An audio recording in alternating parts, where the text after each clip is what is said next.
Welcome back, guys. In this video I'm gonna ruin something that isn't broken. We're gonna convert Mk2 EPAS into Mk3 EPAS. Let's go! That's a good one!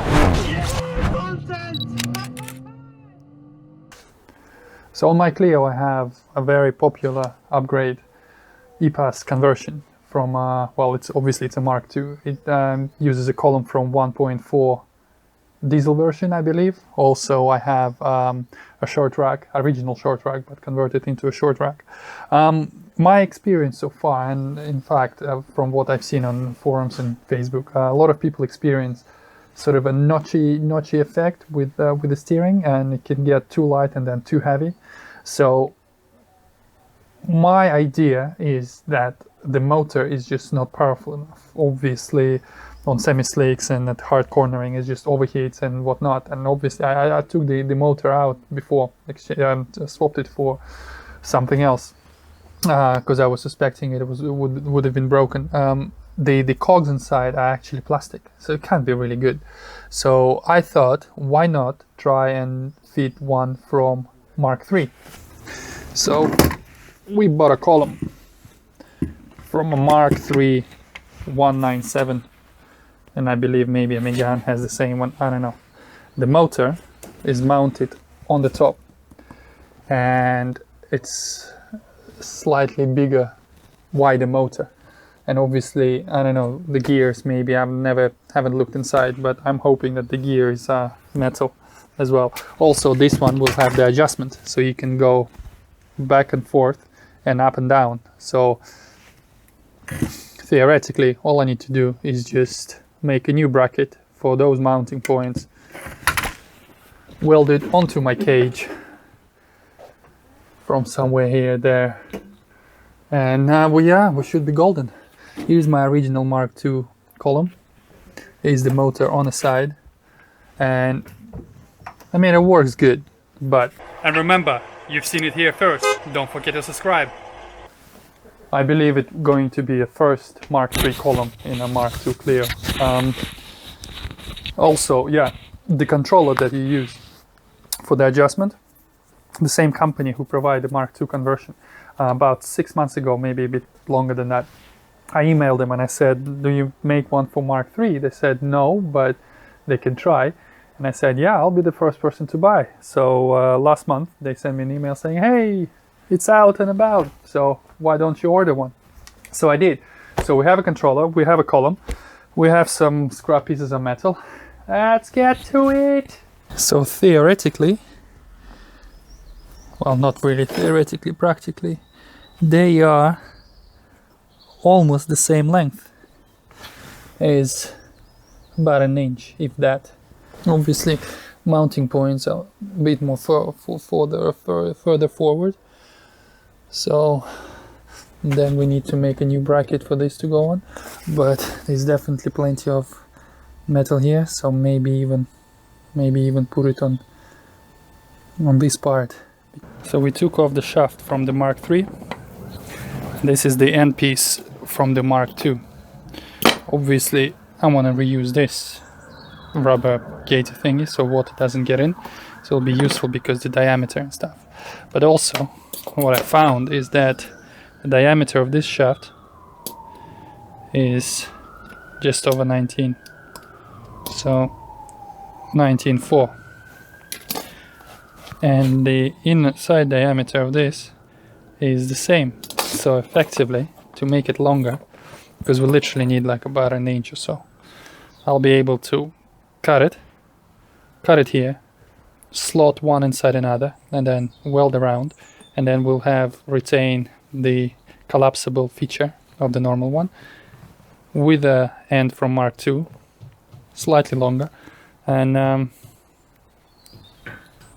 yeah, so far the plan is coming along well. The only issue, always an issue, isn't it?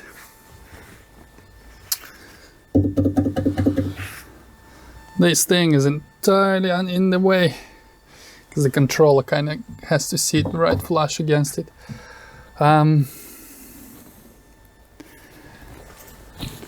So it's kind of the point of no return. Once I cut that thing off, can't put the old one back on. Well, obviously you can just weld it back and stuff like that, but it's obviously more involved now once you cut stuff off. That's it. Fuck it.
Now that I have a bracket on the column itself, time to fit it inside the car.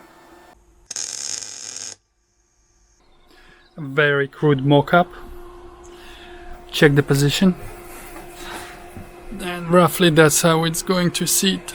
The clearance is tight, but it clears. Obviously this is just temporary. So we're gonna have just 4 neat uprights.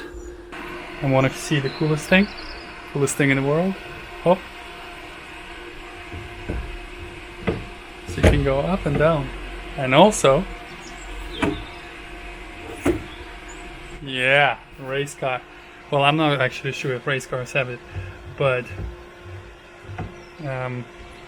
previously we had a problem where Rob would wanna have a ride and he'd need a booster cushion, or Phil. Actually, Phil needed a bit more than a booster cushion. Yeah, let's just weld this bitch up.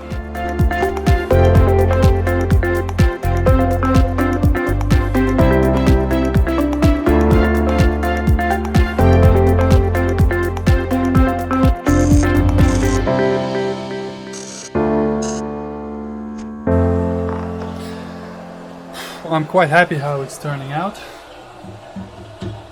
Shit is solid. And then I'll be able to mount something here on top. Obviously after it's painted it's gonna be nice and good. I love it. The adjustability, back and forth, up and down.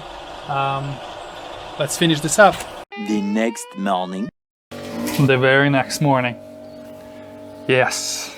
I mean, I agree it's a bit weird that it's box section welded onto the tubular cage, but lockdown, innit? Coronavirus. That's all I had laying around. Metal supermarket is closed. Plus, it's a lot easier to bolt things to square tubing. Also, a lot of cars I know, proper race cars, they're all made out of box sections. So, okay, now we need to bolt the column back on and modify the shaft, see if it fits.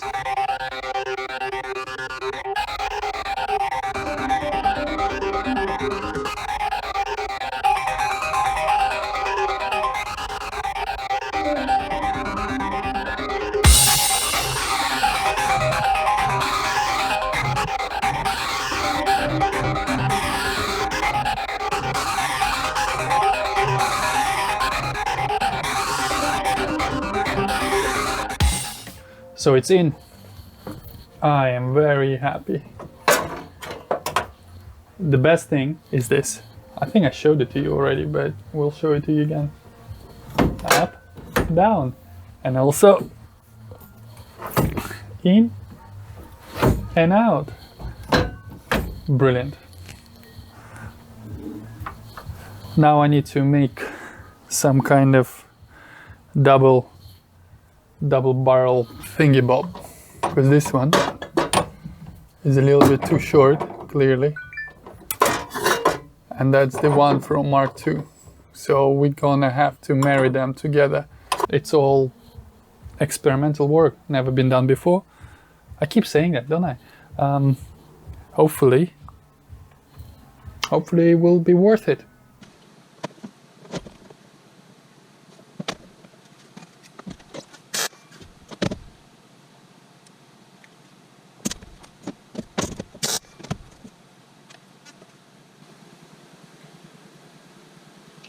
Flashback. I'm actually thinking maybe I should make triple U-joint, so it goes sort of higher up like this, so I can actually have longer clutch pedal. 3 weeks later. Alright, so after a bit of trial and error, a couple of days later, this is actually about a week after that, I realized that that straight shaft was just not good enough because of my pedal box, tilt and pedal box that brings your heels a bit higher.